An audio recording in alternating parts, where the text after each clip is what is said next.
Hello, AJ here. Yeah, that's distracting. I can see there's a big glare in my glasses, so I guess I'm taking those off. Um, Thanks for tuning in. This is the first YouTube video that I've done in a long time. Uh, for those of you that have followed me over the years, thank you very much, first off. Secondly, you know that I have stepped away from a project just recently that I've been working on for almost a couple of years. I was working with Baaaaaaack. So this week marks the first week that I am once again completely working for myself, for my own business, my own coaching program that I used to provide. I'm just in the process right now of developing my new website, refining my coaching products that I offer, and I will keep you guys up to speed on that, but that's not what this video is about. This video is, well, okay, let me just backtrack. First of all, I did post on Instagram that I wanted some feedback of what you guys wanted me to talk about. And I think that was a little premature. My bad, sorry. I realized that I need to talk about something before I can get into that video series based on your comments and questions that you had. So I'm just gonna get right into something that's been on my mind for a long time. It is, well, first off, I think I need to thank everyone, because without the input and the communication that I've had from clients and people that are inquiring about coaching, I wouldn't have been able to really have this insight into what most people are really struggling with these days. So thank you so much for reaching out to me. I love it when people contact me, whether it be through social media or email. And thank you for pouring your heart out to me. I've heard stories that, you know, honestly have brought tears to my eyes because people are really, really struggling. And it really made me think about how, you know, when I first got into this, I didn't want to use like cliche things like balance and lifestyle. I wouldn't say mindset was like really a cliche term, but it might be, it's getting thrown around a little bit more now. And I don't know if it's always used appropriately, but I was kind of reluctant to use some of those terms because they did seem cliche. But hearing from so many people and working with so many people over the last few years has just reaffirmed to me that those things are essentially what matters most at first when you embark on a journey with a client. So I'm kind of all over the map right now, I apologize, but I want to describe to you what I'm talking about. And it's something that I'd say that I think is present in about 80% of the people that have reached out to me over the years. It's not just women in the age group of like 30 to 50. I get this same kind of email from men in their 20s. And it's people are overwhelmed. They are overwhelmed not only just with life itself, which is a separate video blog altogether, but they are overwhelmed with information, whether it be good or bad, in the health and fitness industry online. They're overwhelmed with conflicting information. Not all the information I'm going to say is bad information. Some of it's good information. It's just out of context and it doesn't apply to them at this moment. So when you take the fitness, and I'm going to call it the fitness business right now, you call it health, training, nutrition. When you take that world online, you combine that with maybe a diet history that is, we'll call questionable. I don't even want to use that term. We'll just say it's been erratic. Yo-yo dieting is a really popular term. So there's a lot of worry that people have about their diet history. Some of it I think is legitimate worry, and some of it I think is just, I don't know, they're just frustrated. So then they have to blame it on something. So they said, oh, it must be my diet history.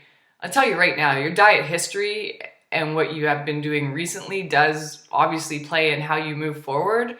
But 9 times out of 10, it's not going to be the reason why you're not making progress right now. But yet people are just so worried that their diet history is crept up on them and it's bitten them in the ass, and they have metabolic damage, which I don't even want to talk about that term in this video. But what I'm trying to hone in on here is the anxiety and the fear and the confusion that is coming through in these emails. So you get that diet history, you get all the information that's out there that people are going to every single day. A lot of it's conflicting. And then you throw in like Facebook groups and online forums and that kind of chat, and I guess we would call like a method of self-coaching almost. And it's a recipe for disaster, to be honest with you.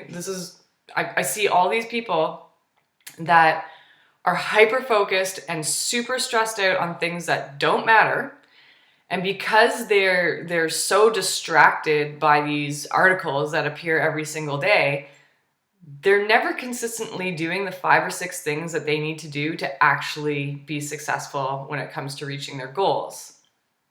So, I think as a coach, not only do you have to make sure that people are doing those 5 or 6 proven things that seem to work for just about everyone if they do them consistently over time, it's really helping people, number one, change their mindset and not fall into these distractions on it's honestly like on a regular basis. Some people I see will, come up with like 3 articles every single week that will completely change how they train or how they eat. So they're never doing anything consistently to see if it works, but still they come to the conclusion that nothing works. Well, jumping around constantly and being distracted with information that probably doesn't even pertain to you is definitely not going to work. I can guarantee you that.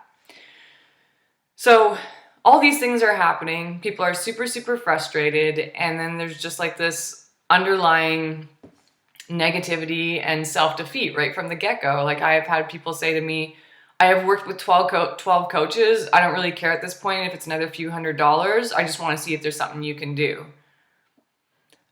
In my opinion, I don't really want to embark on a journey with that person until we change that attitude. There's no meal plan.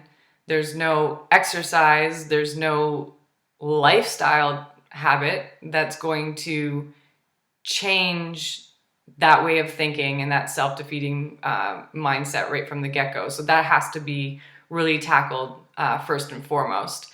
And part of that process, I think, is really analyzing what the person has done in the past and what they are doing, and pointing out, the very obvious things that are probably holding them back. So it's a learning and an unlearning process. I'm sure you've heard that before.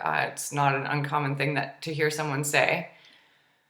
But just the way I see it right now, I would say 80% of the people in this situation, their anxiety and stress and just lack of commitment to certain things because they get so distracted by new information all the time is what is holding them back.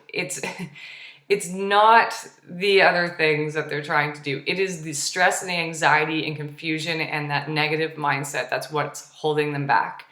A lot of the time you can just change that about a person and just get them to be consistent, and you haven't really changed their diet that much. They've just stuck to something and they will get results. So that's what my coaching is going to be focused on moving forward. Everyone's going to need a different, unique plan because we are all different and unique. But that's what I think this video series is going to focus on, because a lot of the suggestions I got through Instagram were a lot of these reoccurring areas of confusion that cause people a lot of stress that is completely unnecessary. So, people are asking me about calories, food restrictions, training protocols, cardio is a big one. Cardio is always one of those things where it's like, okay, like it says in a lot of the articles that excessive cardio is not a good thing. Yet people are afraid, and I'm not just like pulling this out of my ass here. I get this email all the time. People are afraid to go do recreational, leisurely cardio with their family because they think they're going to be metabolically deranged.